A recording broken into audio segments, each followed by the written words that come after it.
Sciatica pain occurs when the sciatic nerve, which runs from the lower back down to the legs, becomes compressed or irritated. Core exercises can help strengthen the muscles that support the spine and alleviate sciatica pain. Here are 3 safe options. 1. Pelvic tilts. Start by lying on your back with your knees bent and feet flat on the floor. Slowly tilt your pelvis forward, flattening your lower back against the floor. Hold this position for a few seconds, then release. Repeat this movement 10 to 15 times, gradually increasing the duration of the hold. 2.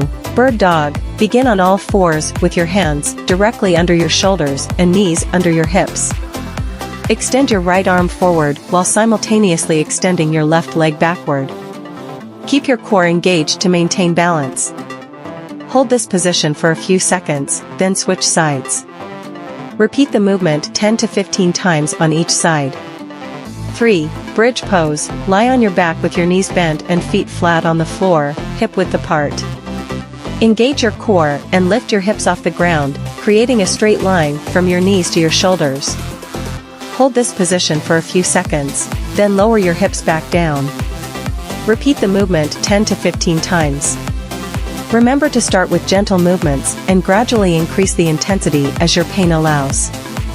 If you experience any discomfort or worsening of symptoms, it's important to stop and consult with a healthcare professional. Thanks for you are watching my channel. Please subscribe my channel Raza Amaral. I am Anna, and take care yourself. Thanks all of you.